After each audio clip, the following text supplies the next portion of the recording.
all right? The so-called Latino tribes. We keep this place going. Wherever we go, places thrive. That's why they want to keep us in captivity. Classism. Classism. Right, to keep us at a certain point in society. You know, and they implement certain laws and legislations to keep us at the bottom. Case in point, redlining. Now this Moabite or this Asian woman, I'm sorry,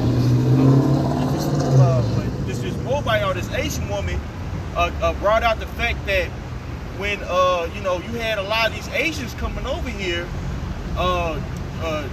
Esau or so-called Europeans didn't want to give them certain contracts or loans to start businesses in their in the European or Israelite communities, but they allowed them to build there. You look at it and see. I mean, you gotta look at it. I don't know. Okay? Now that's actually a term called the middleman minority, where you have it to where there's a certain group of minorities that act like a buffer between the upper class and the lower class. And in doing so, they benefit off of us being in a low state, not having certain businesses in our community, which happened because due to desegregation and things of that nature, man. Which is a play, really a play on Psalms the 83rd chapter. Okay. Done. And when we get there, we're gonna pull up that middleman minority. Yeah. Go ahead, read it. Hey, read that first, and if you read this, it's going to give examples of several minority groups. It's going to be similar to what's spoken in the scriptures. Okay. Read this first? Go ahead, read that first, Baba Kashan. Okay, on Wikipedia? Yeah, okay. Go ahead. So this is off of Wikipedia. I just typed in middleman minority. A middleman minority is a minority population whose main occupations link producers and consumers. Traders, example. Now, break it down, link producers and consumers. Yeah. So they act like a buffer between the upper class and the middle class by giving what? Certain services to the lower class. Right. That's why, regardless of where you at, you could go to Memphis, go to a convenience store. Who's going to own that convenience store? Yep. Abu. Elam, Abu, Yep. right? Yep. Ham, Right. right? But it's not going to be somebody from that particular neighborhood. Right. Even from the small town that I'm from, Ishmael is in that has a business in that small town. You have to ask yourself, why isn't somebody from this neighborhood getting these various loans to start these businesses? Well, there's a term called redlining to keep Jake in a suppressed state. Okay, there's actually a term called institutionalized racism that's being implemented, where they use certain laws, legislations, things of that nature, to blackball Jake, you so-called Negro, Latino, Native Americans, out from doing business. Okay, all this is orchestrated. Go ahead, brother. All right. I'm going to start from the top. A middleman minority is a minority population whose main occupations link producers and consumers. Main occupation linked as the Quan was saying, that main population. They come in and basically they make you their consumer. So they're making their money off your backs, off your you make your money at work and come home and put it and spend it to them. Going to their grocery stores, their convenience stores. They're receiving your money. And they're building off your they're building their wealth off your back. And this is all a design, an organized plan, all these other heathen nations. All right, that's why we just read that these other heathen nations, they've seen our demise, you know, our captivity, our slavery. They've seen it because they was a part of it. Examples, it says traders, money lenders, etc. A middleman minority, while possibly suffering discrimination and bullying, does not hold an extreme subordinate status in society. Right, so that's why, you know, you have in contemporary times them added on the Moabites to the Civil Rights Act of 1968. The whole movement of Asian Lives Matter off the back of you so-called Negroes, right? to put them in an advantageous situation above you. Right. Because he basically care less about you, man. But they use your energy to put them up, to put themselves up in an advantageous state. Okay? Go ahead, Malak. It says the middleman minority concept was developed by sociologists Herbert Blaylock and Edna Bonachit starting in the 1960s. But it is also used by political scientists and economists. This idea was further developed by American economist Thomas Sowell. Is there any examples that you can give? Yeah, it says American Jews, European Jews. Good, yeah. Okay, so I just clicked the tab. It says examples: American Jews, European Jews, Ottoman Greeks, Arab Christians, Yeah. Armenians in the Ottoman Empire, Armenians in Baku during the Russian Empire, Persian Armenians in Safavid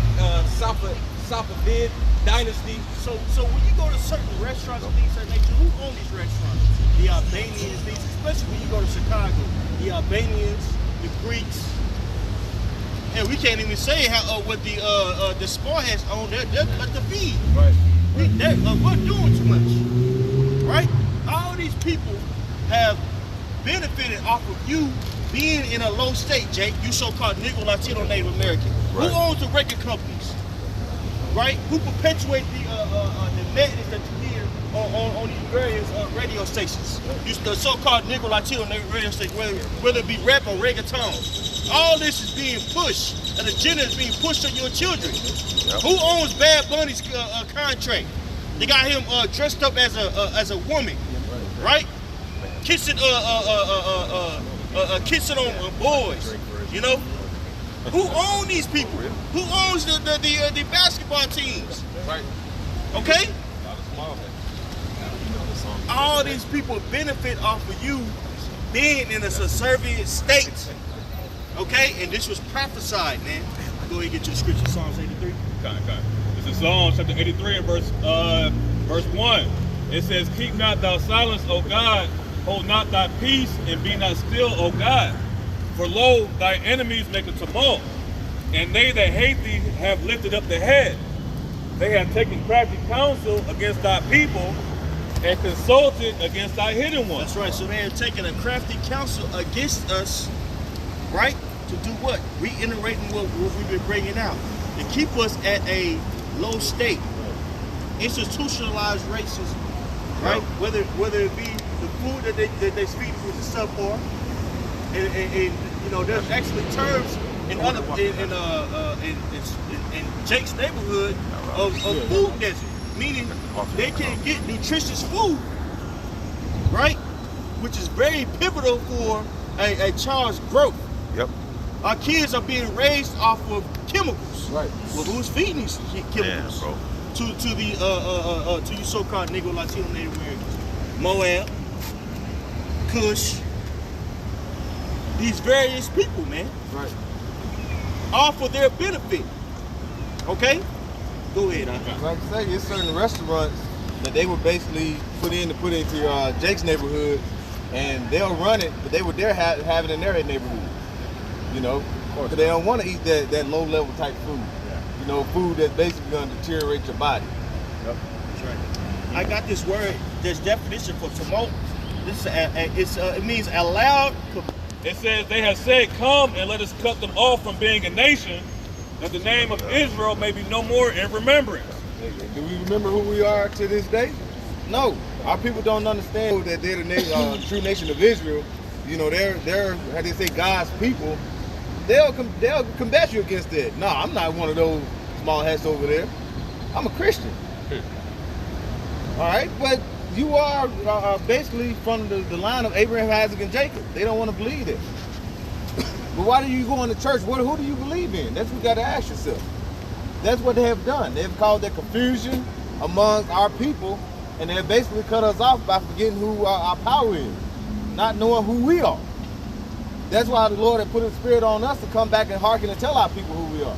Right. You are the nation of Israel. But whether you hear or forbear, but it's a small remnant is going to receive this word.